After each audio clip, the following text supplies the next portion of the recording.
संत कबीर के प्रामाणिक ग्रंथ बीचक का यह पद और उसके बारे में ग्रुप डिस्कशन।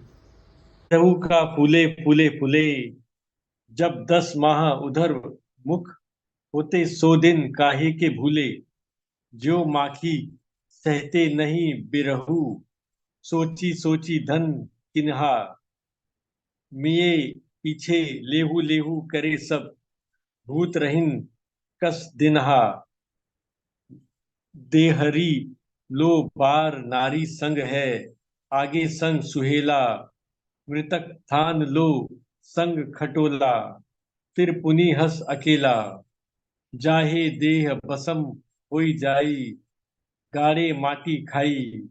काछे कुंभ उदक ज्यो भरिया, तन की एक बहा बड़ाई।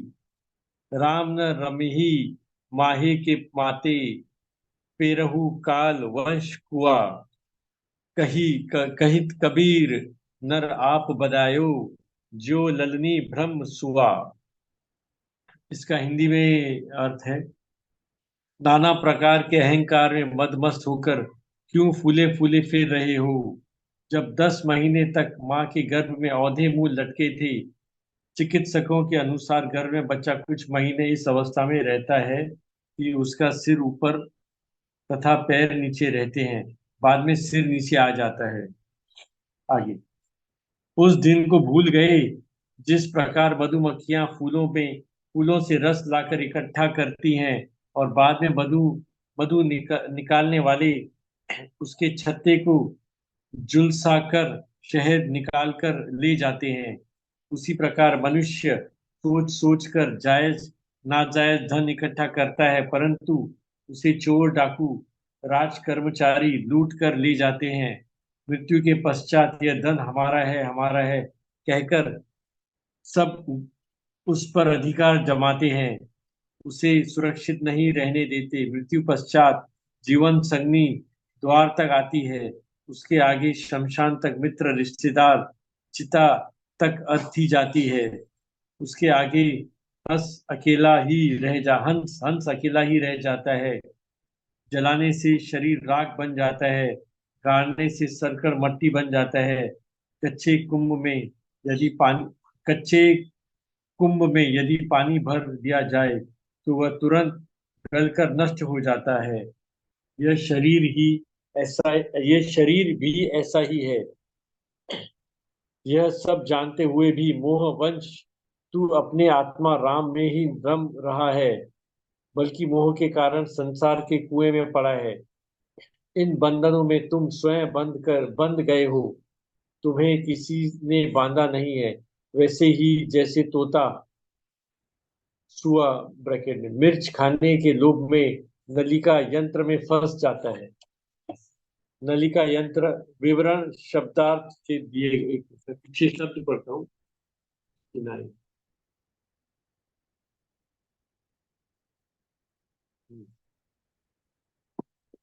नलिका यंत्र, बांस की पोगली में रस्सी डालकर 2 वृक्षों से बांध दिया जाता है।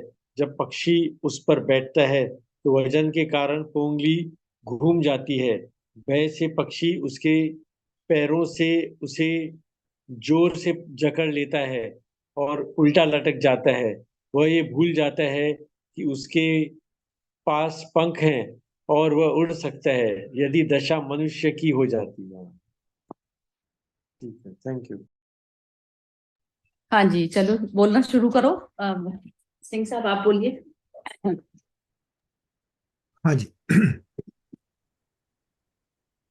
इस दोहे में कबीर साहब इस शरीर की लिमिटेशन की बात कर रहे हैं। यह शरीर को उन्होंने कच्चे घड़े से मिलाया है कि एक ठनका लगे तो वो टूट जाता है, ऐसा कच्चा घड़ा है।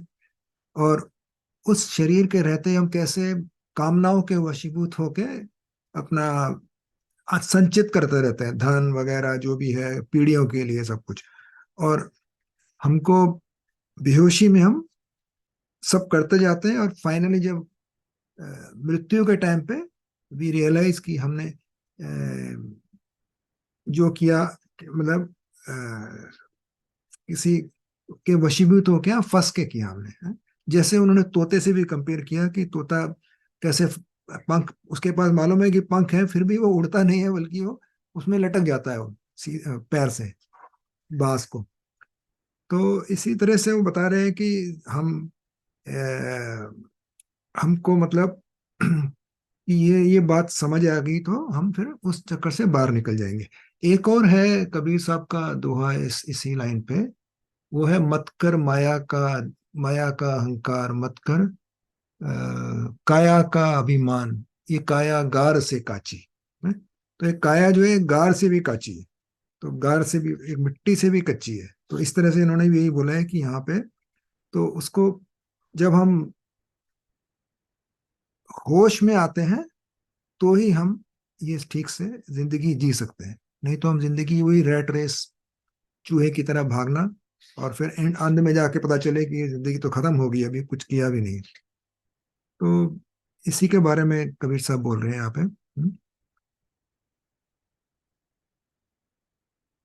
तो हम्म, हाँ जी बस। हाँ जी, कपिल जी आप बोलिए। हाँ जी, जय श्री कृष्ण। आई थिंक बीच में एक शायद हमारे ग्रुप में एक वीडियो शायद आया था, ऐसा मुझे लग रहा है कि उसमें एक आदमी बताता है कि आज 2023 है, आप 2123 में 100 साल के बाद शायद आपकी जो जनरेशन होंगी, फिफ्थ या सिक्स, आपका नाम भी नहीं पता होगा। बिल्कुल तो बिल्कुल। उसमें ये बताते हैं कि आप काम ऐसा करो कि जब ऊपर जाओ तो आंख मिला सको, क्योंकि 40 50 60 70 साल के बाद तो आपके फोटो तो क्या, नाम भी पता नहीं होगा, तो फिर अहंकार किस चीज का। तो काम वैसे ही करो जिसमें संतुष्टि हो सामने वाला, मतलब सामने वाले के लिए मत करो पर खुद के लिए करो, ताकि आप नजरें मिला सको और एटलीस्ट रिस्पेक्ट रहे सबकी। सो मेरे को ये मतलब दोहे के बाद आई थिंक वो वीडियो अच्छा याद आया, और मतलब अहंकार भाव से निकल के अपने कर्म को ठीक से करो, तो एटलीस्ट एटलीस्ट आप कहीं पहुंचोगे तो एटलीस्ट आपको कहीं तकलीफ नहीं होगी। हाँ जी, इतना बताना था। ठीक है, बिल्कुल टू द पॉइंट बोला, ठीक है। हाँ जी बिम्बी जी आपकी बारी है। हाँ जी, इसमें कबीर साहब ने जो कहा है, वही जो हमारा जीवन है यहाँ पर, जन्म और मृत्यु तक की जो जर्नी है, वो एक तरह से उसको वही, और वही क्षण भंगुर कहा है कि थोड़े समय के लिए, पर इंसान को लगता है कि ये जो उसका जीवन है, उसने जो उसमें धन इकट्ठा कर लिया, वो ही जैसे अल्टीमेट वेल्थ है। और यहीं पर उन्होंने एग्जाम्पल देके वो मधुमक्खियों का, कि मधुमक्खियां करके वो शहद बनाती हैं, और उसके बाद वो शहद, मतलब यदि वो वेल्थ की बात करें, शहद शहद वेल्थ रूपी शहद बनाती हैं, और उसके बाद वो जो शहद निकालने वाला, वो निकाल के और उसके घरौंदे को ही जला देता है। वहीं उससे पहले उन्होंने माँ के गर्भ में, कि हम इस तरह से जब पैदा होते हैं तब तक बिल्कुल हम अंदर, और हमें लगता है कि ये वो ही, जैसे क्योंकि हम बहुत ही कुकून्ड एनवायरनमेंट में होते हैं, तो हम बहुत ही जैसे या कंफर्टेबल एनवायरनमेंट में होते हैं, कि वो ही वहीं तक हमारा जैसे जीवन है। पर वो अम्बिकल कॉर्ड कटी और फिर तुम दूसरे उसमें आ गए। तो हर चीज जो है वो वो उस समय के लिए है, और उसके बाद मतलब वही क्षण भंगुर है। तो जो कुछ भी तुझे उस समय में जो मिल रहा है, उसके ऊपर वही अहंकार करके और वही अल्टीमेट समझ के तू अपने आप को उसमें मतलब चंगुल में जैसे फंसा हुआ है। पर तेरे अंदर क्षमता है अपने आप को उसमें से निकालने की। वो लास्ट में जो एग्जाम्पल दिया है उसका, इसका तोते का, कि वो भूल ही जाता है, वो जब वो फंस जाता है उसमें, वो भूल जाता है कि उसके पास पंख भी है, वो उड़ सकता है, वो निकल सकता है। पर वो उसमें चाहे वो डर का हो, और वही हमें उस बात का हमेशा डर रहता है कि जो जो हमने कमाया वो खो जाएगा, जो हमारे अपने बने हैं वो हमारे से दूर हो जाएंगे। तो उसी डर में हम उसी मोह और माया, उसी के अंदर वो चंगुल में फंसे रहते हैं। तो वो मतलब एक तरह का एंड में इंस्पायर कर रहे हैं कि तेरे अंदर काबिलियत है, तू कर सकता है, तू इससे निकल सकता है। और सबसे पहले इस थॉट को ही इसमें अपने आप में लेके आ कि ये सब कुछ थोड़े समय के लिए है। जो जो भी तेरे साथ एसोसिएट हो रहे हैं वो उस समय उसके लिए है। ये नहीं कि उसको उस चीज को तुम किसी चीज को भी तुम कैरी फॉरवर्ड करो। मतलब वही वो आया, उसको तुमने जो भी उसका उसके साथ एसोसिएशन हुआ, एंड देन मूव नेक्स्ट। वही अम्बिलिकल कॉर्ड कट गई और अब अगला। तो मुझे ये समझ आया इसमें से। हाँ ठीक समझ में आया, बिल्कुल बिल्कुल ही परफेक्ट बोल रहे हैं, अभी तक तो ठीक चल रहा है। हाँ जी विनोद जी बोलिए। हाँ जी। इसमें वही मतलब जैसे कबीर साहब कह रहे हैं कि माया में नहीं फंसना है और गलत कर्म नहीं करना है। और गलत कर्म से इकट्ठा की गई जो दौलत है, झूठ बोलकर जिसने भी जमा की है, वो वैसे ही सब लोग बांट के ले जाएंगे अपने पास, मतलब तुम्हारे पास रहने वाली नहीं है। इसमें एक मुझे एग्जांपल इसका रीमन का जो है, गौतम सिंघानिया जी हैं। उनके पिताजी ने उनसे मांगे थे पैसे कि मुझे साल का 1 करोड़ दो, ताकि मैं रिटायरमेंट अच्छे से निकाल सकूं। तो उन्होंने मना कर दिया था। और अभी उनकी बीवी ने उनको 75%, मतलब कि जो 12,000 करोड़ है उसमें 8,000 करोड़ तो मैं तुम्हारी ले जाऊंगी। तो जिसके लिए उसने मतलब, और उसके पिताजी उधर ही साइड कर रहे हैं। अब 10 करोड़ के लिए मना किया, अब उसके 8,000 करोड़ चले गए। मतलब गलत कर्म करोगे तो यही तुमको उसका भुगतान करके जाना है। नो मतलब नायरा। ये एक एग्जाम्पल बता रहा हूँ कि मतलब कर्म अगर सही रहेंगे तो आपका जीवन भी सही रहेगा। और गलत कर्म करोगे तो उसका हिसाब किताब यही होके जाना है। ये जो कहते हैं बाद में होगा, मुझे तो लगता है अभी सब इंस्टेंट ही हो गया है। आदमी गलत करता है और इसी जन्म में हिसाब हो जाते हैं। तो वो हिसाब से इनका एग्जाम्पल इन्होंने कबीर साहब ने दिया हुआ है कि जो तोता रहता है वो भूल जाता है, मतलब माया इकट्ठे करते करते कि मुझे सही कर्म करने हैं। और बाद में उसको अगर मौका इतना फंस जाता है कि वो माया से निकल ही नहीं पाता है। वो अपने मतलब राम नाम का ध्यान ही बिल्कुल भूल जाता है। तो इतना बुरी तरह से भी नहीं फंस जाना है कि हम वहां से एंड तक, मतलब there is no return to the back side, मतलब वापस आने का रास्ता ही बंद हो जाए। मतलब कर्म सही रखो और गलत कर्म में इतने मत फंस जाओ कि तुम वापस आ ही नहीं सको। तो बस वही। और इसमें कह रहे हैं कि जो घड़े का एग्जाम्पल भी दिया है कि मतलब कि घड़ा जो रहता है वो कच्चा रहेगा तो टूट जाएगा। तो वो हिसाब से बिल्कुल वही लग रहा है। माया और अहंकार दो चीजों से बचना चाहिए, इसमें वो मुझे समझ में आया। Thank you. हाँ तो ठीक ही समझ में आया वैसे सबको। इसमें मुझे हाँ एक बस वो विनोद जी का वो जो कहते कि बुरे कर्म का, मुझे लगता है कि यहाँ पर कबीर जी चाहे वो बुरे से या अच्छे से, जो भी आपने जैसे धन कमाया या यश कमाई, जैसे वही जैसे आप कुछ अच्छा काम करते हो तो किसी ने बड़ाई की, तो वो एक तरह का वहीं पर वो आप एक अहंकार को, और यदि उसको तुम कैरी फॉरवर्ड करते हो तो वो फिर तुम उस अहंकार को या एक वो बर्डन तुम्हारे ऊपर तुम लेके चल रहे हो। तो वो कच्चे घड़े तो वो अच्छे मतलब बुरे कर्म से पैसा कमाया का सिर्फ नहीं है, चाहे अच्छे कर्म से भी है, वो कोई नहीं रहने वाला तुम्हारे पास धन, जैसे भी तुमने कमाया है, या जो भी तुमने यश कमाया है, या जो भी तुमने तुमने बुराई भी कमाई है, वो भी नहीं रहने वाली। मतलब वो उसी क्षण के लिए उस समय वैसे था, और वो जो भी तुम्हें उसमें जो मिल गया, उसके उसमें खुश होके या उससे दुखी होके तुम अगले क्षण में ना ना एंटर करो। जो नहीं, और वो बिल्कुल सही। कच्चे मतलब घड़े मैं की। इसमें पॉइंट आउट कर रहा था कि जो गलत कर्म से हाँ कमाएंगे तो फिर उसका भुगतान करना पड़ेगा। अच्छे कर्म से हाँ वो कमाओगे तो। तो आपका वो नहीं है, मतलब वो जाना तो है, हाँ सही बात है, लेकिन बुरे कर्म से फिर वो तकलीफ वाला रहता है और कुछ हाँ नहीं वो तो वो मतलब मुझे लगता है कि हर जगह हर चीज में यही हमें इंस्पायर करने की कोशिश की गई है कि अच्छे कर्म करो, क्योंकि जो जो तुम्हारे मतलब जैसे हम कहते हैं ना, जो तुम्हारे साथ जाएगा वो तुमने जो जो तुम कमा रहे हो वो वही है, जो अच्छाई है जो भी मतलब उसमें से वो कमा रहे हो। तो अच्छी चीजें, अच्छी यादें या जो भी है, वो तुम्हारी असली कमाई है, और ना कि ये धन और ये सब कुछ है। तो वो मतलब वही वो हर चीज को वो, और कच्चे घड़े का भी जो मुझे लगता है उन्होंने इसलिए कहा कि जैसे अपने आप को जैसे परिपक्व करो, अपने आप को इतना बुलंद करो कि तुम्हारे ऊपर ये कोट्स ना चढ़े, क्योंकि कच्चे घड़े के ऊपर तो कुछ भी है वो टूटेगा ही, वो गल भी जाएगा और वो सब कुछ। कच्चे घड़े के ऊपर पेंट लगाना भी, उस समय पेंट कर दो और फिर उसके बाद बेक कर दो, वो तो पक्का फिर वैसे हो जाता है। तो वो कि किसी का और रंग अपना रंग ही रहे और किसी और का रंग ना चढ़े तुम्हारे ऊपर, मतलब इतने इन्फ्लुएंस ना हो जाओ हर उससे, तो अपने आप को इतना मतलब बुलंद बनाओ या परिपक्व करो। तो वो इनर स्ट्रेंथ को करने की शायद बात कही है। बाकी सरिता जी बताएंगे कि क्या।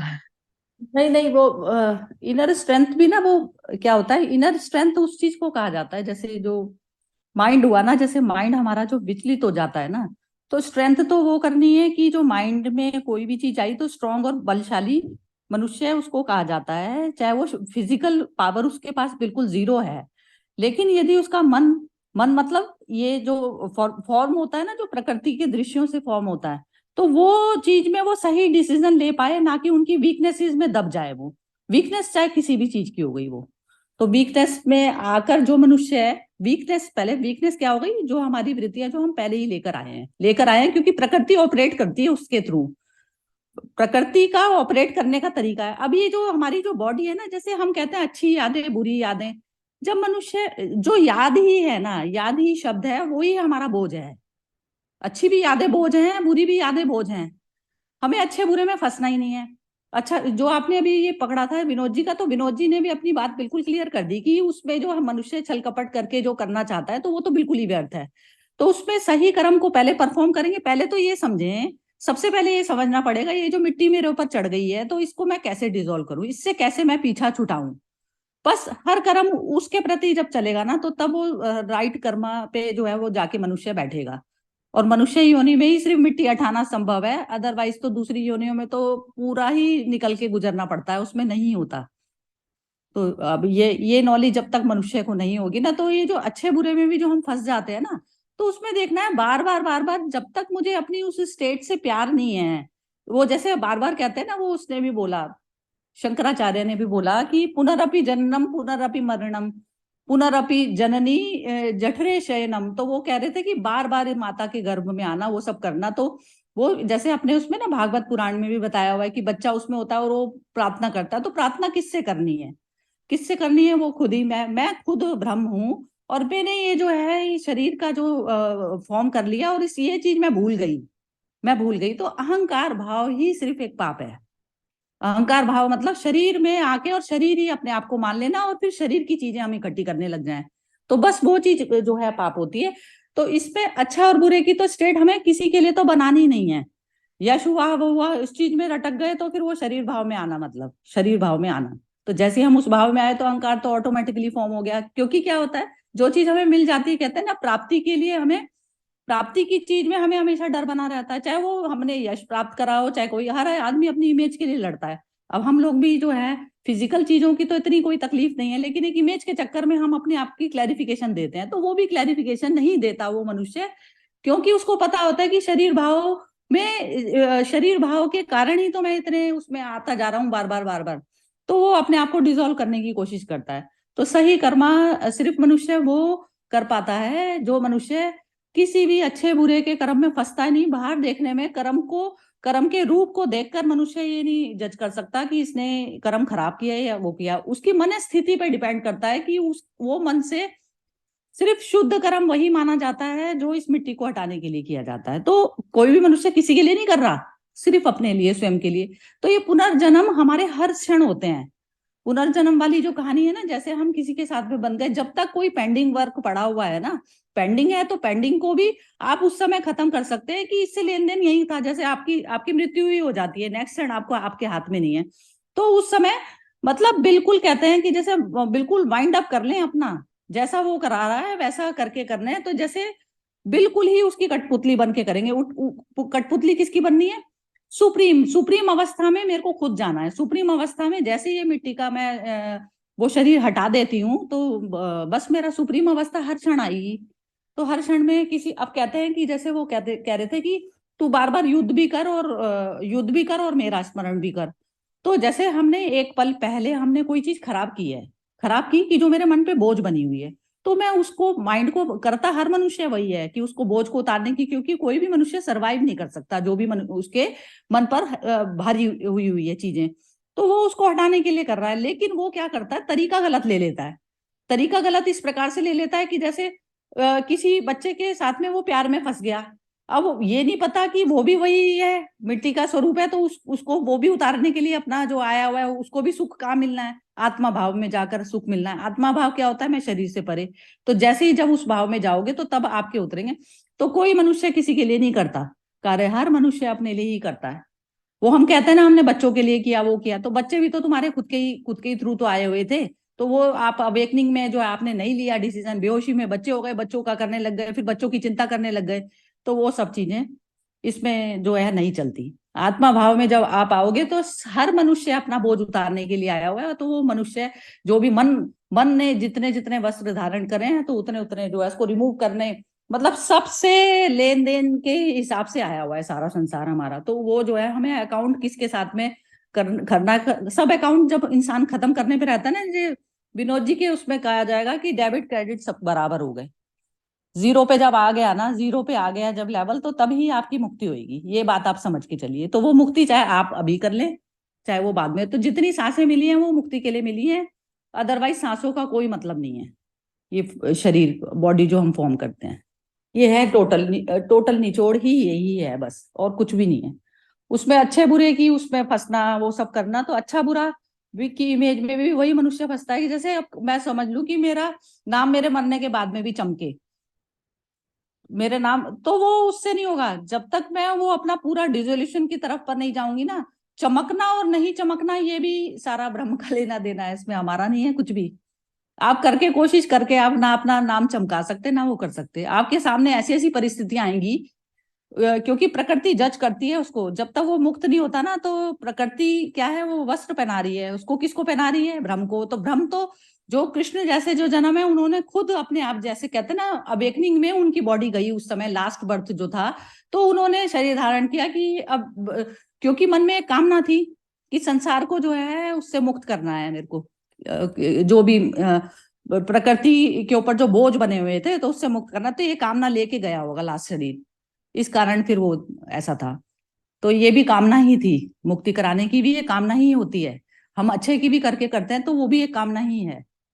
लेकिन वो कामना जो होता है वो अच्छे उसमें होती है कि हम जो है धरती पर जो है बोझ, उस तरीके के जो खराब लोगों के जो बोझ हो गए हैं, तो उनको जो है खत्म करवाना। तो इसीलिए जो है ये युद्ध में जो इतने इतने करोड़ों लोग जो जाते हैं ना, तो हर उसमें हर युग में होती है ये चीजें।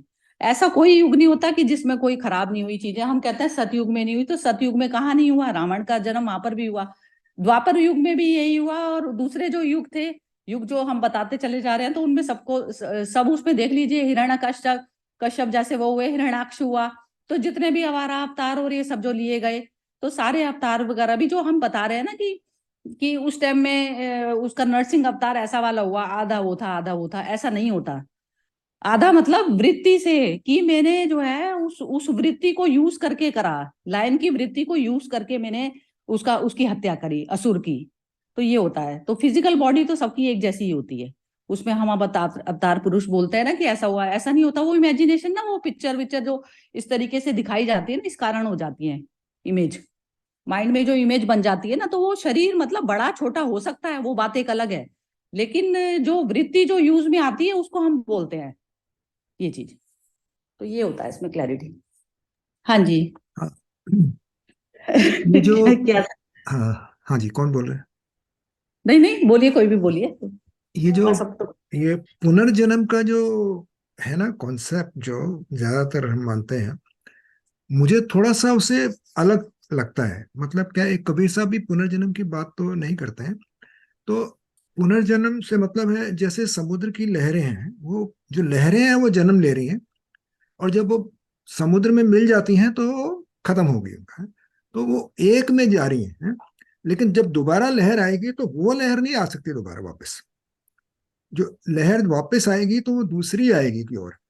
तो जो भी हमारा हिसाब किताब है, जो भी हम इसी जन्म में भुगतते हैं, यानी कि जैसे कोई गलत काम किया तो उसका कुछ ना कुछ गलत हमको रिजल्ट मिलने वाला ही है इसी जन्म में। नहीं नहीं नहीं, एक मिनट सिंह साहब, इसको रुकिए आप ये हाँ जी, यहीं हाँ पे। जी, हाँ जी, बोलिए। ये जैसे पुनर्जन्म का जो अभी बताया ना मैंने, जैसे जो मेरी जो शांत मन की स्थिति है ना, जैसे मेरे हम्म ऊपर वो था, बोझ था कि मैंने किसी से कुछ उधार लिया हुआ था, हम्म वो उधार मैंने चुका दिया उसका।